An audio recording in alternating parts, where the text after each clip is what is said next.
Bueno, el primer tema que vamos a ver para también los compañeros que son nuevos, vamos a ver lo que son generalidades de parasitología, algunos conceptos importantes que tenemos que tener en cuenta, algunas clasificaciones también que a lo largo de la materia vamos a conocer. Mm, Y nuestra primera clase está dedicada a hacer un enfoque general de todos los parásitos o brindar algunos ejemplos de los parásitos que vayamos a conocer durante primer, segundo y tercer parcial. Les mencionaba que existen muchas formas de asociación biológica, ¿no? Como las que vamos a nombrar más adelante. El inquilinismo, la simbiosis, el comensalismo.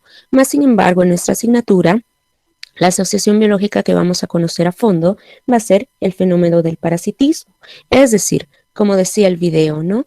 En una parasitosis, en un parasitismo, siempre va a haber un ganador y un perdedor, vale decir el parásito y el huésped o el organismo que va a hospedar al otro, porque uno no puede subsistir o no puede realmente condicionar o perpetuar su progenie sin que haya esa otra especie que le brinde todos esos alimentos que necesita o todo lo que vaya a requerir para perpetuarse en ese organismo, ¿no es cierto?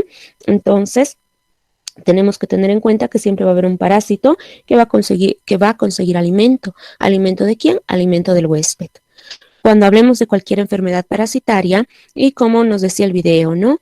Cuando debemos sospechar de una enfermedad y no solamente en parasitología, también en otras asignaturas que ustedes van a ver a lo largo de su carrera, siempre debemos hacer ese primer enfoque, ¿no? Por más cosas que tal vez la mamá o el paciente nos mencione, que los pacientes a veces ya vienen con un diagnóstico, nosotros debemos hacer una primera anamnesis para de esa manera poder evitar pedir exámenes innecesarios a nuestros pacientes, porque si pidiésemos todo lo que se nos ocurre, realmente creo que no estudiaríamos 5 años. Lo primero que tenemos que hacer es analizar del por qué una enfermedad o cuándo voy a sospechar de la misma, ¿no? En este caso, nosotros si vemos un paciente con algún cuadro diarreico, probablemente sí, nuestra sospecha sea una enfermedad parasitaria.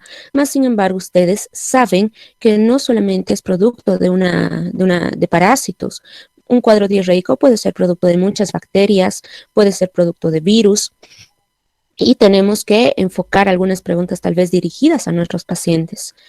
¿Qué es lo que consume? ¿Dónde vive? ¿El agua que consume es potable? ¿Cómo es el uso de excretas? ¿Tiene algunos animales cercanos a la casa?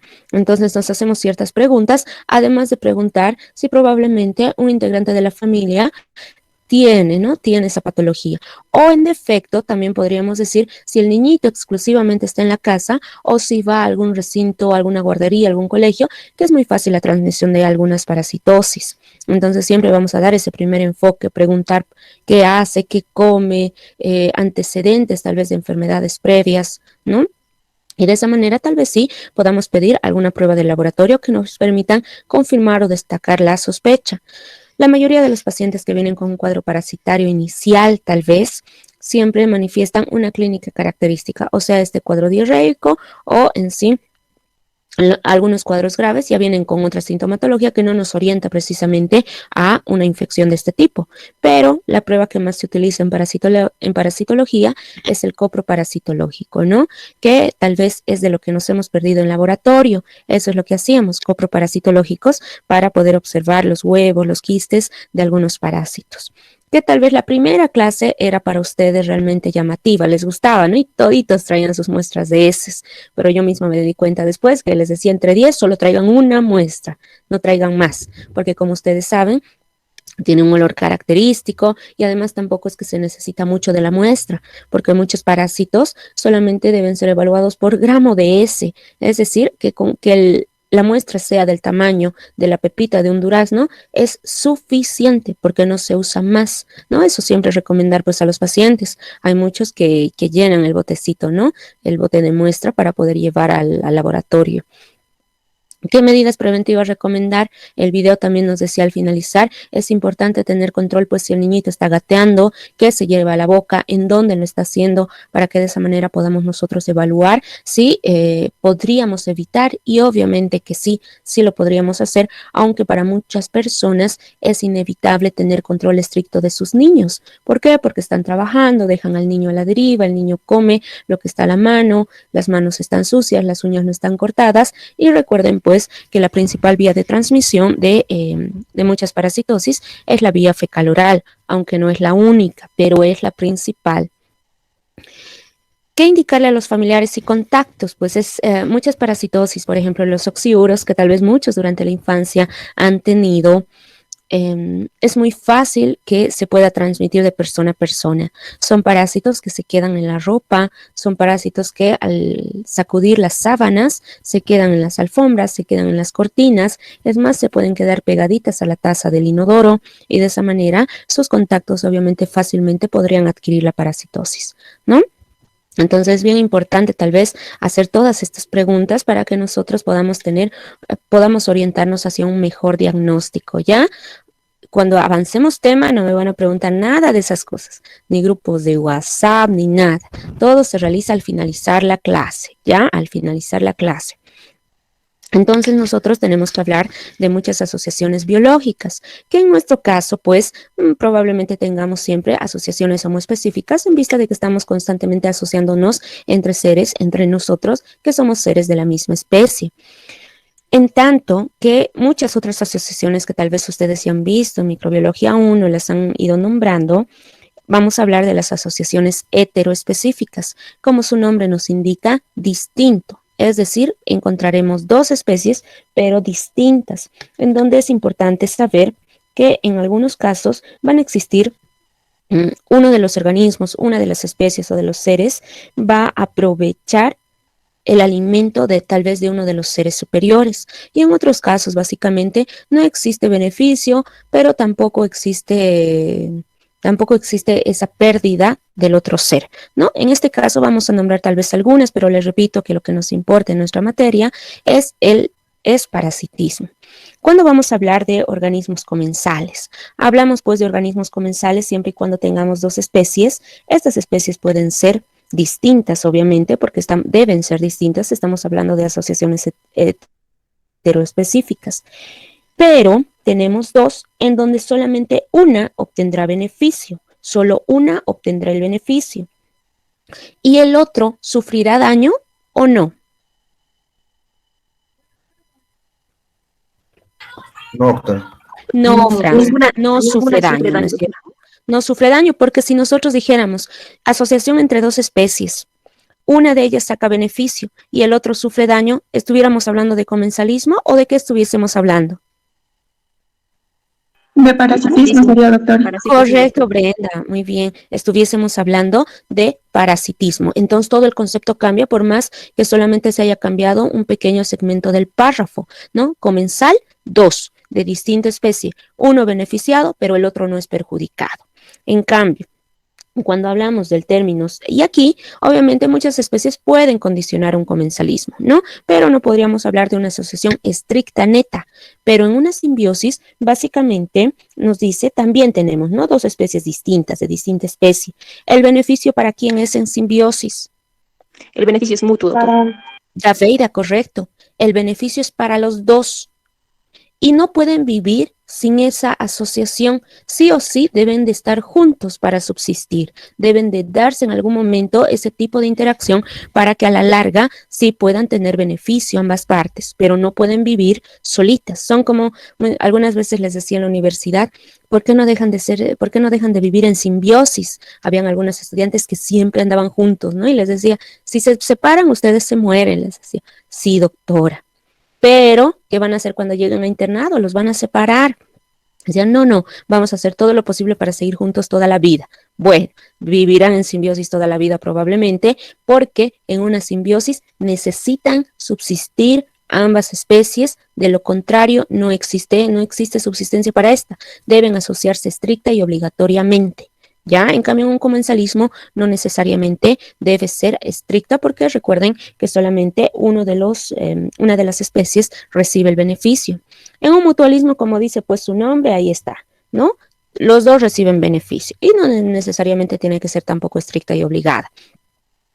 Tienen tal vez otros términos ahí que son realmente mucho más sencillos que estos, ¿no? El inquilinismo, donde dice que uno de los seres alojará al otro, ¿no? Pero no le va a producir daño, no necesita alimento de él y tampoco el otro va a sufre no necesita darle nada y el otro no necesita recibir nada. Lo único que hace es albergarle, nada más, ¿no? En cambio, en un parasitismo que vamos a estudiar durante todo el semestre, estudiaremos pues ese fenómeno donde un ser inferior, vale decir el parásito, vive a expensas de otro, que será el hospedador, el hospedante, el mesonero.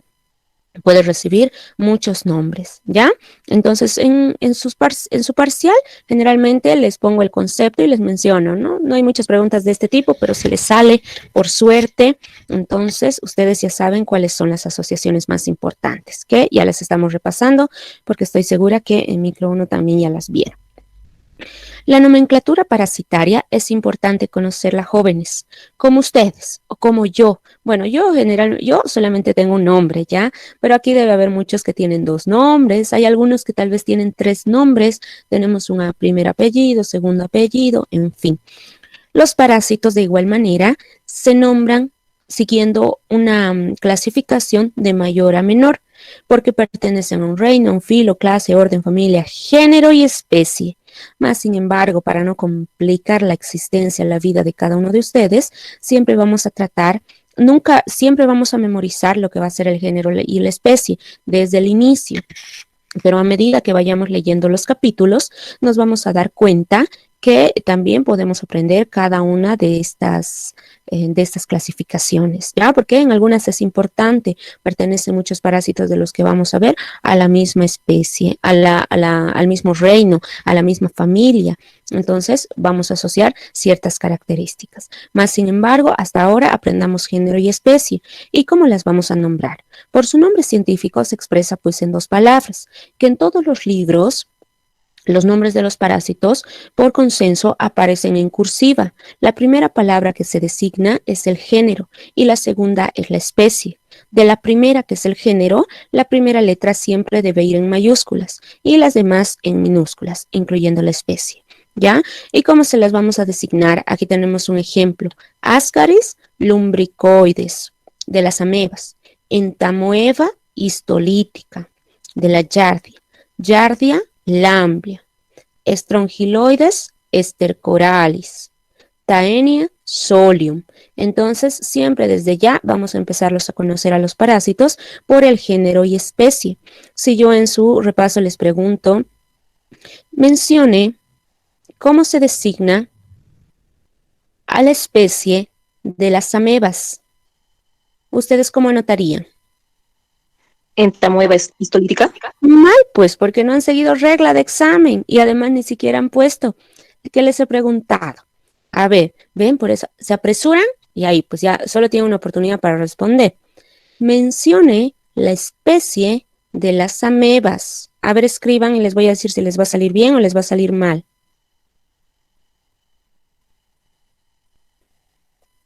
Mencione la especie de amebas.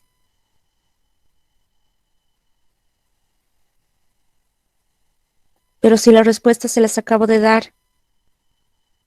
José Fabricio, eso es correcto, te va a salir porque has seguido todas las indicaciones que se le ha dado, ¿no? Mayúsculas, no hay acentos, es una sola palabra, igual Daveida, igual Brenda. José Noé, tu respuesta es buena, más sin embargo, hay pues esas minúsculas de ahí.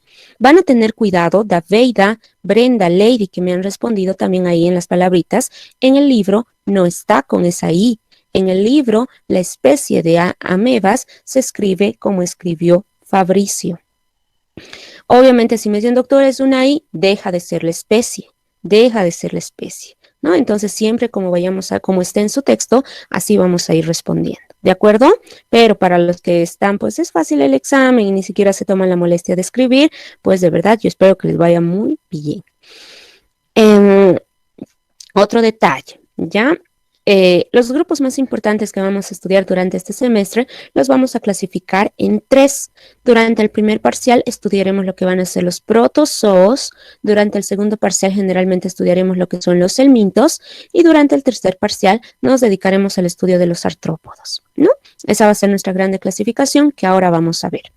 Ahora tenemos que ver un poquito de lo que es la nomenclatura parasitaria. ¿A qué nos referimos con esto? ¿Cuáles van a ser sus terminaciones? Para designar los nombres de las enfermedades, se adapta el nombre del parásito con la terminación asis o iasis. Por ejemplo, amebiasis, leishmaniasis, teniasis, estrongiloidiasis, ¿no? Entonces, oxiuriasis. Vamos a ir viendo todas las palabras, toda enfermedad propiamente producida por un parásito en particular será con esta denominación. Y por más que yo les haya dicho, pues, que eliminen los plurales para su examen para que les vaya mejor, esto no se puede hacer en diagnósticos porque pierde el sentido de la palabra, ¿no? Eso ya les había explicado. En el 90, en el Congreso Internacional de Parasitología, se llegan a cambiar estas terminaciones que les mencioné anteriormente, ¿no? Y se trató de cambiar por la terminación osis. Más, sin embargo, en su texto continúan todavía con estas y nosotras vamos a continuar. Pero si leen en otro texto, que sería amebiosis, giardiosis, balantidiosis, o sea, es lo mismo, solamente por un consenso nuevo, ahora se ha decidido pues hacer estas terminaciones, ¿ya? En cuanto a la estructura, la morfología de los parásitos, tenemos que decir ciertas características de las mismas. Si ustedes pudiesen darle un adjetivo al parásito en una sola palabra, ¿cómo lo harían? Sin groserías, pero ya siempre recuerden que estamos escribiendo y ahora lo virtual hay que cuidar muchos detalles. Si le dieran un adjetivo, ¿cómo lo denominarían?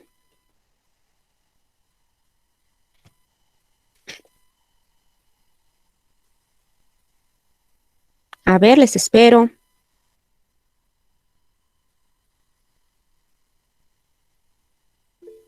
Oportunista, bien. ¿Qué más? Gracias, Edwin. ¿Y a los demás no se les ocurre nada? Si han leído todo el tema, yo tuviera 1000 palabras para decir.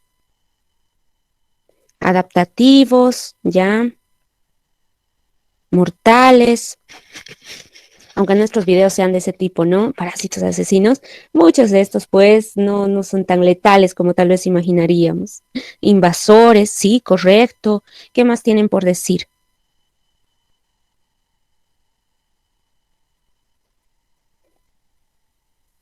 ¿75 y no hay? Pues no hay muchos. Bueno, no les puedo obligar a escribir, a hablar, si no desean, ya son universitarios. Pero el día que necesiten algo de su docente de parasitología, si me han escrito durante las clases, hemos charlado un poquito, por lo menos sé quiénes son, tengan la confianza en pedirme lo que necesitan.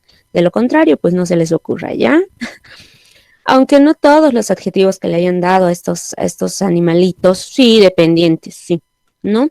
A estos organismos hayan sido realmente adjetivos que les podrían llegar a gustar, pues todo lo que han mencionado ustedes es correcto. Son dependientes, son invasores, no todos les decía, pues son mortales. ¿Por qué? Porque las enfermedades que producen a veces no tienen esta letalidad tal vez como las enfermedades virales, alguna bacteriana.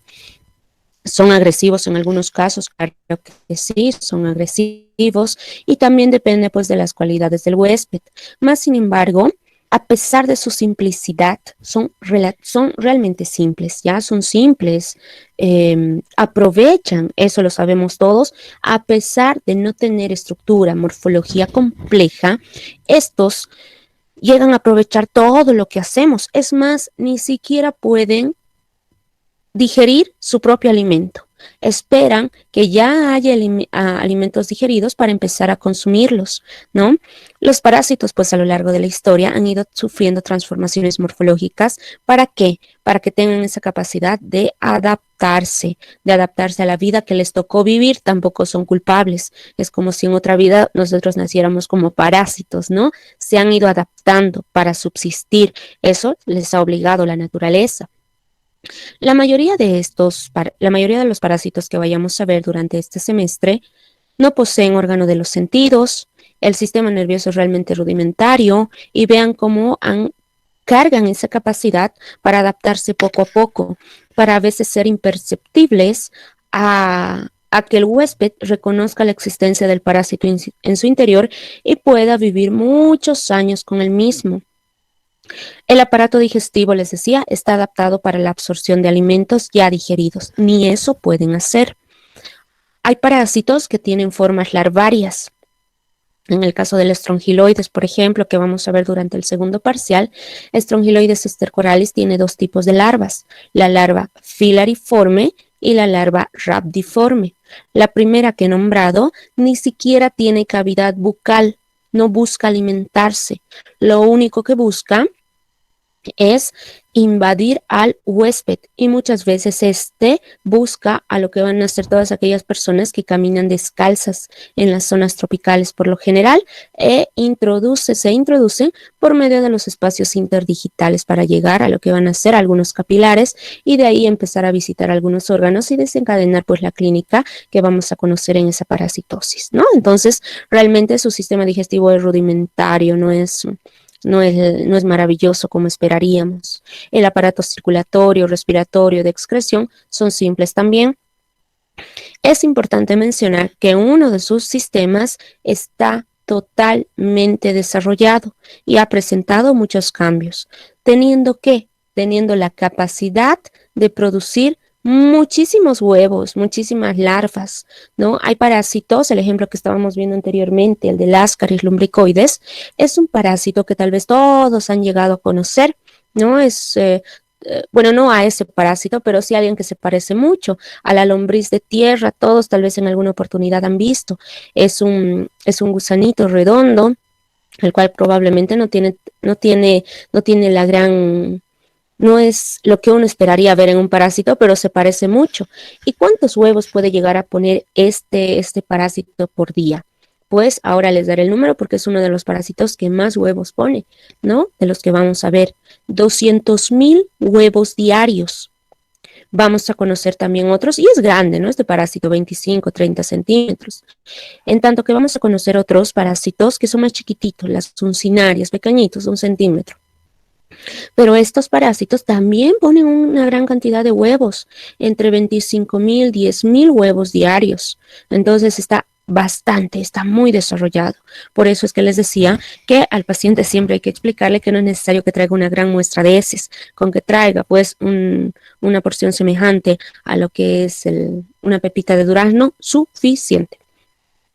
Muchos parásitos han adaptado durante su existencia, tienen órganos de fijación hacia la mucosa para no ser eliminados, ¿no? Los parásitos conviven con bacterias, ¿no? Eso lo sabemos, hay una convivencia, porque como nosotros diariamente somos producto a veces de las bacterias que tenemos, ¿no? En algún grupo, no sé si en el suyo les decía, si nosotros hacemos un raspadito de todas las bacterias que podríamos tener en el sistema digestivo y las pondríamos en una bolsita, ¿cuánto pesaría? Les decía, no sé si en su grupo o en otro.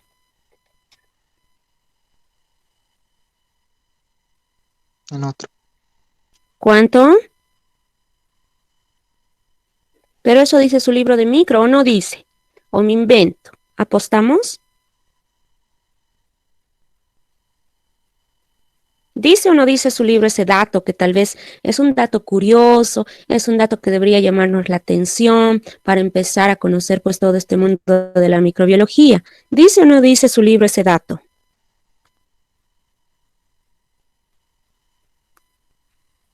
Respóndame pues, ¿dice o no dice? ¿Han leído su libro de micro?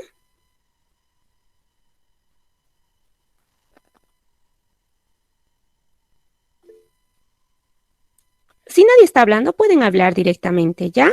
Johan. Doctora, en mi caso, en el libro que yo tengo, no me aparece ese dato que usted está mencionando. ¿Y qué libro han leído el anterior semestre? ¿Cuál es? El ahorita que usted nos recomendó de parasitosis es el de David Potero con Marcos. No, el de Jowitz. El de micro es el de Jowitz. ¿Ese leyeron? Sí, mi. Sí, Ya, yo les apuesto que está ahí. Ahí vamos a hacer. ¿Apostamos? Ya, Johan, vamos a apostar contigo, ¿ya? Vamos a revisarlo y yo la próxima semana les voy a dar la página, el lugar donde está, ¿ya?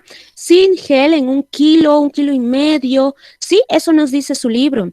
Y como les digo, tal vez no es un dato que les vaya a entrar a parciales, pero que es un dato que les puede llamar la atención para empezar a saber lo maravilloso que es nuestro cuerpo, ¿no? Si hacemos, pues lo que les digo, puede llegar en esa bolsita a medir todas las bacterias que tenemos, hasta 1 kilo o mucho más. Entonces nosotros somos la convivencia con bacterias día a día y hay muchos parásitos que viven pues con nosotros años. Por ejemplo, las uncinarias son parásitos que tal vez se han reportado que viven hasta 3 años y los pacientes muchas veces no se dan cuenta. Entonces, estos también tienen esa capacidad de irse adaptando a lo que somos y a convivir pues con esa flora bacteriana que tenemos también nosotros, ¿no? No es que las bacterias las vayan y las molesten y las destruyan, claro que no, no es así, ¿ya? Entonces les decía que estos parásitos, muchos sí tienen medios para fijarse. Podrán tener ventosas. Esta que están observando aquí es una tenia, pero tal vez no es la tenia que es la más popular. Es una tenia saginata, ¿ya? Cuenta con ventosas alrededor de su excólex, que es su cabeza, pero no tiene esa doble coronita de ganchos que tiene la tenia solium, que también le sirve para engancharse o para adherirse a la mucosa y de esa manera no ser eliminado, ¿no? Entonces sí tienen muchos de estos medios para fijarse. Hay otros parásitos, por ejemplo, el tricocéfalo es un parásito que tiene forma de látigo, ¿ya? Una parte, un extremo que es un poquito más ancho y el otro extremo que es realmente como un cabellito, es delgado. No tiene cavidad bucal para fijarse, no tiene ventosas, no tiene ganchos, pero ha adaptado su situación a que ese extremo delgadito que les digo se introduzca en la mucosa y se enganche, ¿no? Y de esa manera, como nuestro cuerpo reconoce lo extraño, va a ver que hay algo extraño y durante los procesos de evacuación va a intentar eliminar, pero va a ser muy poco probable que lo haga gracias a esa adherencia que ha tenido por ese extremo delgado que les menciono. Entonces, tanto esfuerzo hace el paciente que muchas veces puede desencadenar un prolapso rectal, ¿no? Durante todas sus evacuaciones, pujo, tenesmo, pues repetitivo aquello, prolapso rectal, frecuente en niños, ¿no? En tanto que hay otros parásitos, por ejemplo, que tal vez no tienen tampoco mucosas, no tienen ventosas, perdón, no tienen ganchos. Johan, dime. Disculpe que le interrumpa, doctora. Ya encontré la página donde dice aproximadamente 1 kilo. Ahí está, ¿no es cierto? Recién Sí. la inquietud. Pero te gané ya. Ay, no. Claro que sí. Yo cuando les apuesto les tengo que ganar. Algunas veces he perdido, sí, una sola vez he perdido con un estudiante y he tenido que corregir el repaso de toditos los estudiantes, pero ha sido una vez. Ya, Sí, pero no está quiero bien, decir, está doctora, bien. que hay 90%. Ahí está, pues, ¿ya? Entonces, todos los parásitos que vayamos a ver durante este semestre tienen su genialidad. No es que todos los adjetivos que le han dado, así que no han sido muy amorosos para nuestros parásitos, sean todos esos, ¿no? Tiene un punto importante. Por ejemplo, más adelante vamos a hablar del ascar y lumbricoides también, que tampoco, ni siquiera tiene ese extremo que se introduzca mucosa, no tiene ventosas, no tiene ganchos, no tiene nada.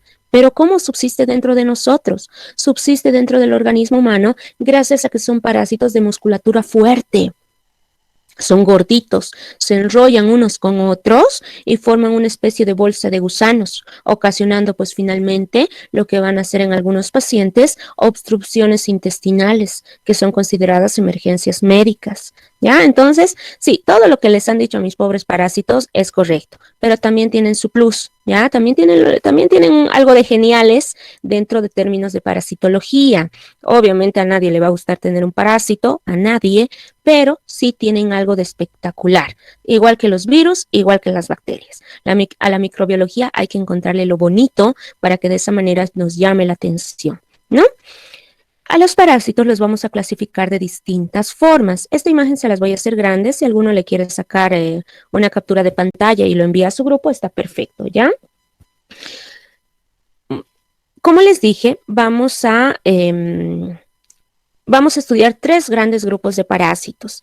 El grupo de los protozoos durante el primer parcial, que cuando hablemos de protozoos se nos tiene que venir a la cabeza que tienen una sola célula, son unicelulares. Cuando hablemos del mintos durante el segundo parcial, tiene que venirnos la idea de pluricelulares, al igual que el grupo de los artrópodos, cuando los conozcamos durante el tercer parcial. Otra clasificación importante que debemos conocer es la ubicación topográfica, es decir, dónde están. Es importante, ¿no? La ubicación en el huésped. Hablaremos de endoparásitos cuando estos se encuentren exclusivamente en el interior del organismo, de ectoparásitos cuando se encuentren en el exterior.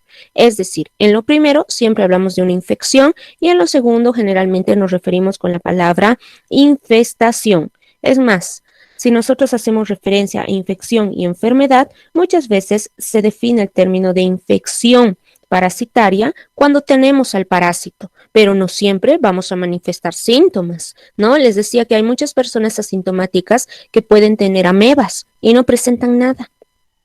En tanto, cuando ya hablemos propiamente de enfermedad parasitaria, ahí sí, nosotros o el huésped pues sufre ciertas alteraciones en cuanto a signos y sintomatología típica del parásito por el cual está siendo atacado.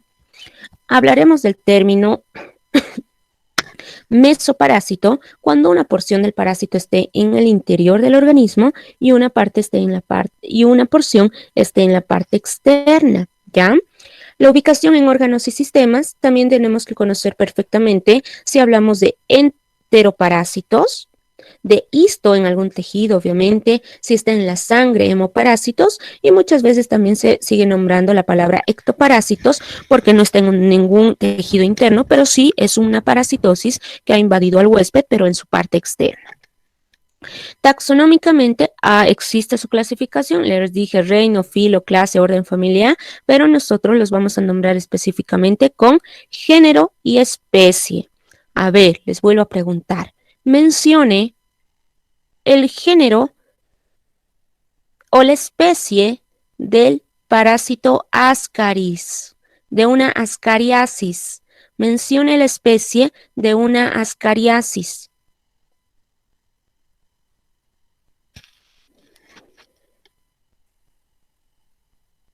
Muy bien, Daveida, tal cual, ¿no? La especie Ascaris lumbricoides. Johan, tu palabra es buena, pero en su repaso siempre la pregunta decía la especie. La especie. ¿Ya? Van a ser atentos, ahora sí tienen que despertar. Shady, ahí te falta la S, lumbricoides.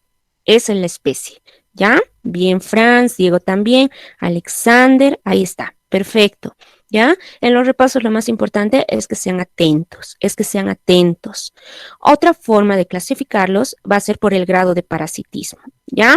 Ahí muy bien. Por el grado de parasitismo. Pueden ser parásitos que necesariamente tengan que convivir con alguien, pero no le van a hacer daño, parásitos facultativos o parásitos obligados. Pueden ser estos temporales o pueden ser permanentes, dependiendo cuántos huéspedes también vamos a encontrar en el ciclo biológico de ese parásito, ¿ya? Entonces me van a dar ejemplos. Topográficamente, esta es una Taenia solium. Por su clasificación topográfica, ¿qué tipo de parásito es este?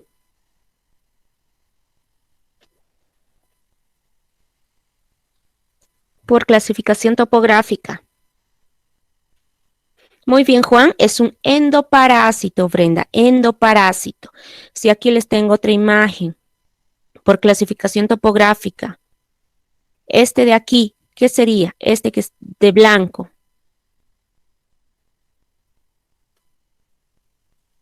A ver, ¿qué dicen los demás? Vamos a esperar respuesta de alguno más. Este de aquí, este de aquí, este de aquí. No, no, no. Juan, perfecto, Noé, es un mesoparásito, porque habíamos dicho que los mesoparásitos tienen una porción en el interior y una porción externa. Helen, muy bien, Yusara. ¿Ya? Esta es una famosa miasis que es producida por las larvas generalmente de algunas moscas, ¿no? Como ustedes bien saben, no es una patología que sea una de mis preferidas, la verdad es que prefiero no nombrarla mucho, pero al final siempre aparece material para esta. Cuando veamos en el tercer parcial las miasis, pues hasta un video tenemos, ¿no? La verdad no me gusta, creo que me quedé traumada después de un paciente con miasis que me tocó durante el internado. Era un paciente de calle, era un paciente indigente y pues saqué miles, no eran miles, creo que eran como unas 300 larvas, pero una a una. Y la verdad es que sí tiene un olor súper característico, ¿ya? Entonces, esta también la vamos a ver durante el tercer parcial, incluida un video. Estos de aquí que son famosos para muchos de nosotros, en alguna oportunidad, ¿quién no tuvo un piojito? ¿Qué sería por su clasificación topográfica? Este sí es un ectoparásito, ¿ya? Este sí es un ectoparásito, muy populares, ¿no? Las pulgas, las garrapatas, los piojos, todos estos ectoparásitos porque parasitan a la persona pero externamente, ¿no? Si hacemos ejemplo también de las famosas ladillas púbicas, esas también condicionan una ectoparasitosis, ¿no? Que es muy frecuente en algunas personas, no es frecuente, pero sí se puede visualizar en algunas personas a nivel de vello púbico. Y como el principal, tal vez, síntoma es el prurito, uno se rasca, puede llevar a la cabeza, puede llevar a las cejas, a la barba, y estamos pues ahí invadidos por lo que son este tipo de artrópodos. ¿Ya? Muy bien. Esta imagen también le pueden sacar ustedes una fotito y la envían a su grupo de WhatsApp para que lo tengan, a pesar de que tienen las diapositivas en videíto para que lo repasen, pero tal vez estos detalles sí es importante que los conozcan, ¿ya? 3 grandes grupos de parásitos que vamos a ver este semestre: los protozoos, los helmintos y los artrópodos. Los primeros que tienen, ¿no?, sus categorías: las amebas, los flagelados, los ciliados, los coccidios, los helmintos, que se dividen en los gusanitos redondos, que son los nemátodos, los platelmintos, que a su vez se dividen en céstodos y tremátodos, y finalmente el grupo de los artrópodos, que en muchos libros solamente está como arácnidos, insectos, pero también en otros como arácnidos, insectos, miriápodos y crustáceos, ¿ya? Entonces, ahí tienen esa clasificación muy facilita, muy sencilla, para que por lo menos cuando veamos un parásito ustedes digan, sí, pertenece al grupo de tal o a este grupo, ¿ya? Importante conocer algunos conceptos, ¿ya? Importante conocer conceptos acerca de los que vamos a hablar durante todo el semestre. Vamos a hablar del huésped, que es indispensable para el ciclo biológico de los parásitos, ¿no? Si nosotros nos ponemos a pensar, los humanos podemos actuar como huéspedes definitivos, podemos actuar como huéspedes intermediarios, y algunos otros animalitos igual de la misma manera, cualquiera de los dos tipos. Aunque existe también el término de huésped errático o huésped paraténico, se dice, ¿no? Que necesariamente no tenían que entrar al ciclo, pero ahí lo tenemos.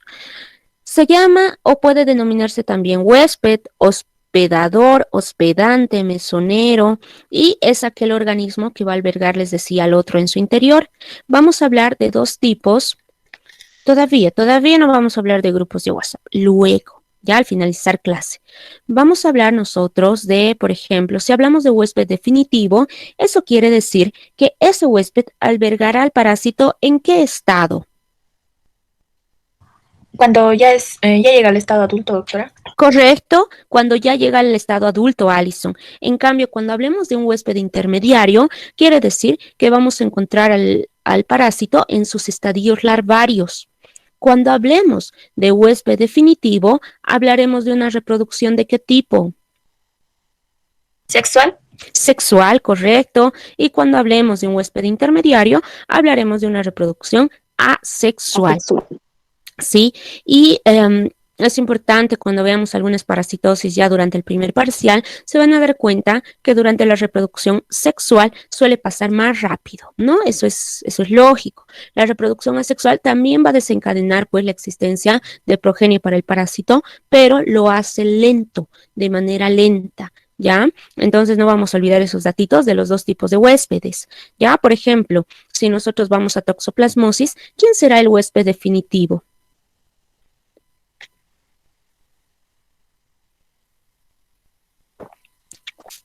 Les espero mientras me tomo agüita.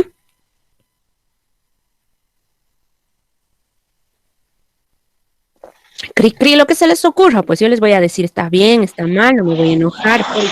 Los gatos, sí, ellos son los huéspedes definitivos. Y ni siquiera es solamente el gatito de casa, ¿no? Múltiples especies de felinos son considerados huéspedes definitivos de la toxoplasmosis, en tanto que nosotros somos sus huéspedes intermediarios. Pero en otros es distinto, ya, por ejemplo, los cerditos, huéspedes intermediarios, humanos, huéspedes definitivos.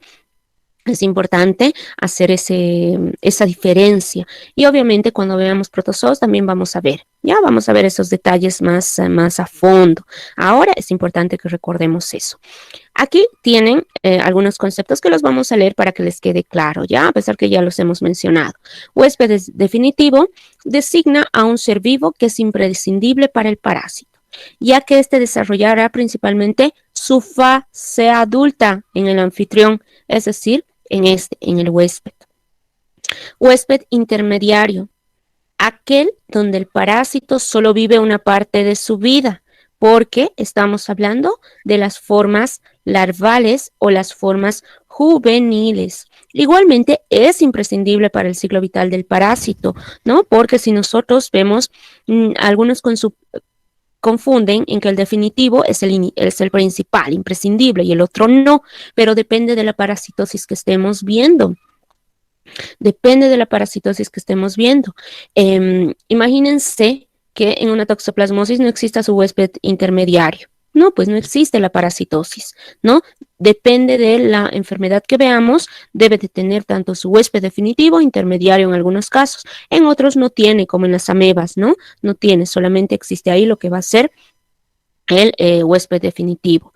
En tanto que el huésped paraténico o errático es aquel que sirve de refugio temporal y de vehículo para acceder al hospedador definitivo. ¿Puede causarle algún daño? Claro que sí, no es como cuando hablaríamos de un reservorio. El parásito no evoluciona en este y por tanto no es imprescindible para completar el ciclo vital, aunque generalmente aumenta las posibilidades de supervivencia y transmisión de esa parasitosis, ¿ya? No debemos confundir huésped errático paraténico con el reservorio, porque si nosotros hablamos de la palabra reservorio, tenemos que tener en cuenta que puede ser un animal, puede ser el hombre, puede ser algún objeto hasta inanimado, una planta, que solamente guarde al parásito. ¿Cuánto daño sufre el reservorio? Ninguno, doctora. Ninguno, Daveira, estoy de acuerdo contigo, porque lo único que hacen es guardar al parásito y condicionar pues que éste complete ciclo, ¿no? Solamente guarda y cuando se encuentra con el huésped pues intermediario le otorga el parásito y este va a empezar el ciclo. Pero los reservorios generalmente no sufren ningún daño y son considerados hospedadores a largo plazo. ¿De quién? De un parásito. ¿Para qué? Para condicionar la enfermedad infecciosa. ¿Cuánto daño recibe? No recibe ningún daño del hospedero, ¿no? No recibe, o del parásito, porque solo sirve para eso. En el video, ¿quién era considerado reservorio? El mapache, El doctor. mapache, doctora. El mapache, sí, tan triste, ¿no? Que le han sacado ahí la muestra de heces, porque no podían tomar la muestra de heces del suelo, ¿no? Porque obviamente ya estaba contaminado, necesariamente han tenido que dormir al animalito y extraer la muestra para evidenciar que en ese lugar existía pues ese parásito, ¿no? Y los mapaches, que no son los únicos tal vez reservorios de ese animal, pueden ser de ese parásito, pueden ser otros también, ha sido positivo. Y han determinado que la enfermedad estaba dada por ese ascaris, Baylis ascaris, que desencadenó principalmente. ¿Qué daño sufrió el niñito? Problema ¿Daño ocular, cerebral? doctora. Sí, ocular, se quedó cieguito, ¿no? Aunque dice que podía después cuando creció reconocer formas, perfiles, pero realmente perdió la visión. Pero los papás estaban muy contentos porque no había fallecido, a pesar de que sí, es muy poco frecuente. Imagínense la suerte que tiene un paciente para que entre 10.000 casos te toque a ti. Así es la vida, así es la vida. A veces uno puede pensar, ¿por qué a mí? Cuando se aplaza en un examen, ¿no? Si estudié, ¿por qué a mí? Alguna razón tendrá el destino para que suceda aquello. Nunca hay que renegar de lo que nos pasa en la vida. Siempre les he dicho, a los problemas hay que sacarle más soluciones. No hay otra opción. Soluciones, soluciones, soluciones. ¿Ya? Vectores. Antonio, ¿qué haces por Bueno. aquí? Tarde has llegado. Buenos días. Sí, doctora, Ujú. te confieso que ayer estaba estudiando alto hasta la noche y me perdí horario de la clase, doctora. Pero que ya estoy aquí desde Ya, las... bueno, no, podemos Solamente ver el perdí video, está ahí todo explicado y 10 todavía minutos. estamos en esta Una diapositiva. pregunta, doctora. Una Claro que sí. pregunta. Estes reservorios, ellos desarrollan resistencia al parásito, como que es, y su organismo se torna resistente con el pasar del tiempo, o es propio de su organismo ser resistente a estos parásitos y ser reservorio por toda la vida. Es el ¿El organismo parásito no de... hace mal alguno a estos reservorios? Sí, los reservorios generalmente son considerados ya resistentes a ciertos tipos de parásitos. Muchas veces, en algunas, pueden actuar como reservorios en algunas parasitosis y en otras parasitosis ya no podrán ser reservorios, pasarán a ser huéspedes intermediarios.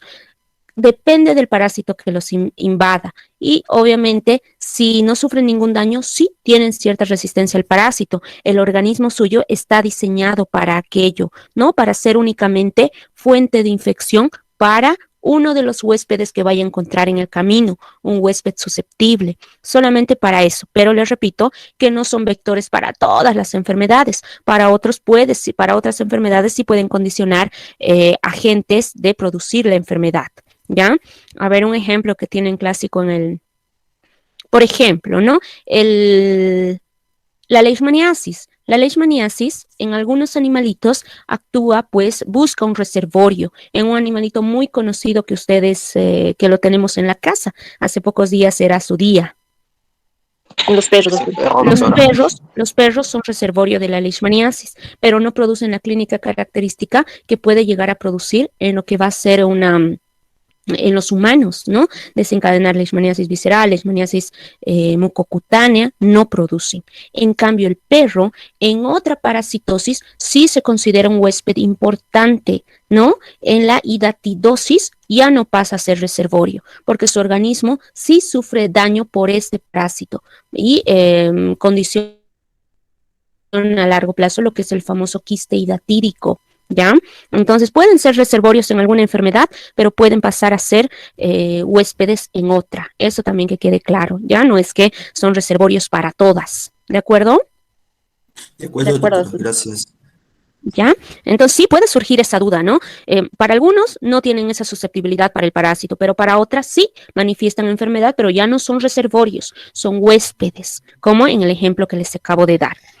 Ahora vamos a hablar de los famosos vectores. Esta palabra es muy sencilla, más sin embargo para algunos resulta un poquito difícil todavía diferenciar entre dos términos importantes, entre vector biológico y vector mecánico. Muchas veces cuando hablamos de vectores, muchos libros hacen referencia neta a lo que son artrópodos o a un animal invertebrado, ¿no? ¿Y qué cualidad tiene este artrópodo? Para muchos dice transportar al parásito al huésped y para otros hasta inocular el parásito al huésped. Vale decir que en esta clasificación algunos serán netamente deliveries, los deliveries que vemos ahora que han llenado nuestra ciudad, ¿no? ¿Por qué? Porque se dedican exclusivamente a eso, a transportar, en tanto que otros no son indispensables para completar el ciclo biológico del parásito. En cambio, los otros vectores biológicos, son indispensables para completar ciclo de ¿ya? O sea, del parásito. Vamos a hacerlo con ejemplo. ¿Ustedes qué creen que es una mosca? ¿Un vector biológico o un vector mecánico? Biológico. Mecánico. Biológico. Ya, a ver, respondan lo que se les ocurra. Ahora yo les voy a decir quiénes han ganado. Ya, yo les voy a decir. Todos los que han dicho biológico me deben salteña cuando volvamos a la universidad. ¿Ya? Yo dije mecánico, doctora. No sé, todos están, en su conciencia está. Sí, también dije mecánico. Es mecánico. ¿Por qué? Porque la mosquita va, se posa sobre unas heces fecales, y transporta hacia la salchipapa que van a comer en la tarde, ¿no? Se posa y deja ahí el parásito. Pero una cucaracha podría hacer lo mismo que una mosca, ir donde las heces fecales y llevar hacia la salchipapa que se van a comer en la noche. ¿Podría hacer lo mismo? Sí, Sí puede. Puede. podría. Entonces no son indispensables para completar el ciclo de un parásito, pero sí realizan esa función de transporte. Es como si ustedes llaman siempre a su delivery que se llama Juan, pero al día siguiente ya no pueden llamar al mismo y llaman pues a otro, igual va a ser ese recado, va a traer y va a llevar, va a traer y va a llevar, va a ser lo mismo. En cambio, los vectores biológicos, un vector biológico no puede ser reemplazado por otro. Imagínense que yo les diga, bueno, este de aquí, ¿qué se llama este artrópodo? Vinchuca. Vampiro. Ya, bueno, me van a decir muchos de aquí, ya, Vinchuca, Barbero, Chinche, Pita, Besucona, esos son sus apodos, ya, se llama Trypanosoma, se llama, se me fue. Trypanosoma cruzi. Ese se llama, pues, no, esperen, ese es el parásito, pero este es el vector. Entonces recibe el nombre de triatomino, Triatoma infestans, ¿ya? Así se llama. Y el que han nombrado ustedes es el parásito. Recuerden eso, ¿ya? Entonces, los nombres que me han dado al inicio, pues, son apodos. Pero, ¿qué enfermedad transmite? Mal de Chagas. Ya, Chagas, la tripanosomiasis americana. Si yo pongo aquí al lado un Aedes aegypti, el Aedes aegypti podrá cumplir el papel para transmitir el Trypanosoma cruzi o no puede. No, doctora. No puede. Netamente tiene que ser su vector. Por eso es un vector biológico, porque al ingerir sangre de un huésped infectado, pues ingiere una forma parasitaria y en su organismo realiza cambios parasitarios y finalmente defecará una forma parasitaria que se llama tripomastigote metacíclico. Y este tripomastigote metacíclico será el que se deposite en la piel del huésped, ¿no? Y por medio de la succión que ha hecho este parásito, seguramente nosotros ayudaremos a que se inocule el mismo. Pero el Aedes aegypti, que es vector biológico también, no puede hacer eso porque en su organismo no puede realizar esos cambios parasitarios. No puede. El Aedes aegypti es propio ¿de qué enfermedad? Dengue, doctora. Dengue. Entonces se hace eso con el virus, pero no así con otros parásitos o con otros microorganismos. Por eso, si no existiera esta vinchuquita, si le vamos a decir, si no existiera esta vinchuquita, ¿existiría tripanosomiasis americana? No, doctora. No existe. Entonces, es indispensable, por eso en algunas propagandas dice, ¿no? O en algunos memes que hay igual ahí en las diapositivas del tema, dice, se busca vivo o muerto, dice, ¿no? Si desapareciera desaparece tripanosomiasis. Si desaparece Aedes aegypti, desaparece dengue. Si desaparece el anófeles, desaparece pues la malaria. Son indispensables para el ciclo. En cambio, si desaparece una mosca, alguien va a actuar de vector mecánico y no desaparece la patología, ¿ya? Eso tienen que tomar en consideración y no equivocarse nunca más, porque ahora les he explicado con ejemplos. Unos son biológicos y otros son mecánicos. Biológicos son indispensables para el ciclo, dice vector esencial. Vector mecánico, vector no esencial para la vida del parásito. Es decir, que aunque sean parásitos, necesitan de alguien en una determinada parasitosis. Pero muchas veces vectores mecánicos puede actuar una mosca, una cucaracha. La misma mano de la caserita puede ser un vector mecánico porque puede llevar y traer, no se lava las manos, no tiene cortadas las uñas, ahí está transportando pues al parásito, ¿no es cierto? ¿Han entendido? Sí.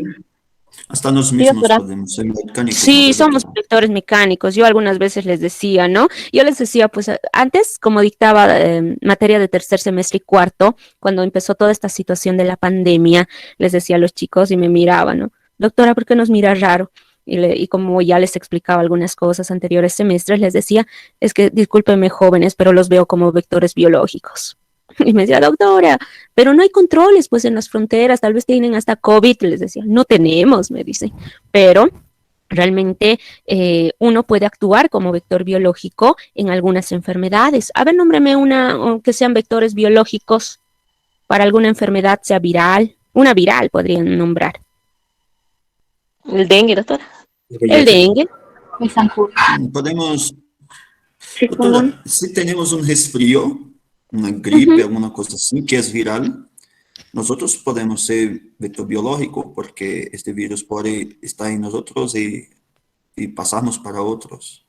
Pero si se ponen a pensar, también básicamente en un resfrío, que es más que todo, no hablamos en los resfríos, en un sarampión, en una parotiditis, no hablamos precisamente de transmisión, hablamos de contagio, ¿no? Ya, en una sí. tuberculosis no hablamos de transmisión, hablamos de contagio, ¿no? Porque no necesariamente en un VIH, ese sí podríamos nombrar como si necesita una fuente, un contacto directo de fluidos, se da el término de transmisión, pero un VIH no se contagia. En cambio, un resfrío sí, un sarampión sí, ¿no? El herpes muchas veces puede ser en cuanto a contagio, porque recuerden que cuando uno tiene herpes, tiene que separar pues todo lo que usa, ¿no? La cuchara, el vaso, porque si hay un contacto mínimo con alguna superficie, aunque inanimada sea esta, pues se puede puede adquirir la otra persona esa enfermedad viral, ¿no? Entonces, sí. Básicamente así como lo están pensando ustedes, así va la situación. Eso quiere decir que sí me han entendido, ¿ya? No se van a olvidar porque a veces les pregunto en los exámenes de otra manera, o sea, un poquito más formulado, y responden mal. Y yo quisiera asesinarlos, pero no puedo, ¿no? Porque son estudiantes y la parte virtual no me permite, la presencial tampoco me permitía, pero digo, ¿cómo se han equivocado en esto? Si les he explicado tantas veces, ¿ya? No se van a equivocar. ¿Cuál les dije que era la fuente de transmisión más frecuente para los parásitos?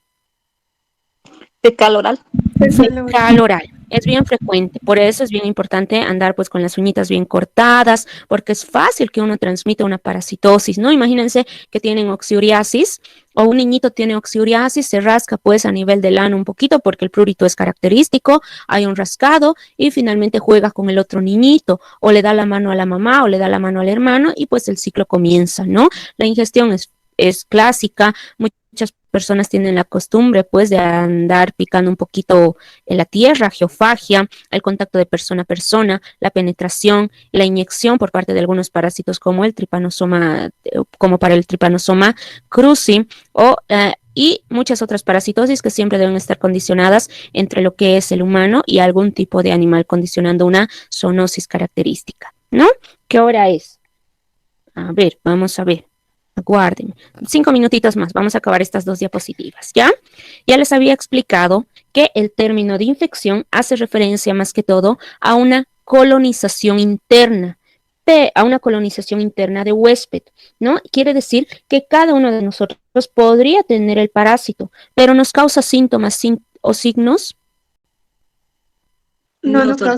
Generalmente no nos causa, ¿ya? Pero cuando hablamos de enfermedad, como menciona, se puede hacer como sinónimos en algunos casos, pero vamos a tratar de diferenciar en infección, que podemos tener esa colonización interna, pero ya cuando hablamos de enfermedad parasitaria, pues estamos hablando propiamente de la sintomatología producida por el parásito.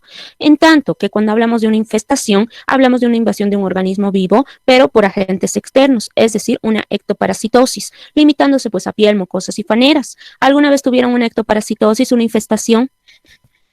No, doctora. Nunca. Yo les cuento que sí tuve piojos cuando estaba en el kinder. No, me llevaron y la amiguita que se sentó al lado seguramente tenía también los piojitos y rápido, pues no es que haya tenido un contacto íntimo, el contagio fue rápido, ¿no? Muchos tal vez de aquí han tenido durante la infancia, ¿no? Es propio. Cuando veamos algunas parasitosis, vamos a mencionar y decir, todos aquí, los 79, por lo menos durante nuestra infancia, tuvimos una vez alguna parasitosis. Toditos. Aunque muchos me digan, no, a mí nunca se apropió de mí una parasitosis, ¿no? Interna sí, doctora, sí. Sí, no, hemos tenido, o sea, el 90% de todos los niños durante la infancia llega a tener una parasitosis. Y si no ha tenido durante la infancia, pues durante la edad adulta también puede llegar a tener, a pesar de que precisamente no es ya por comer tierra, puede ser por otros factores, pero sí, ¿no? Durante nuestra vida hemos estado... Sí, doctor, creo que el adulto también tiene costumbres, por ejemplo, cortar las uñas, a veces las personas andan con uñas grandes y las uñas son principales componentes donde van la boca, a cavidad oral, y muchos adultos se enferman, así, dicen, es raro porque no tengo ningún parásito, pero después está con oxiúrios. Existen muchos adultos que por falta de higiene están con oxiúrios. Existen también muchas personas que por no cuidarse de sus pelos y viven en zona rural, muchas veces no se baña, tienen los piojos, ¿no ve? Es piojo que... Sí. Entonces, sí, piojos normal. También.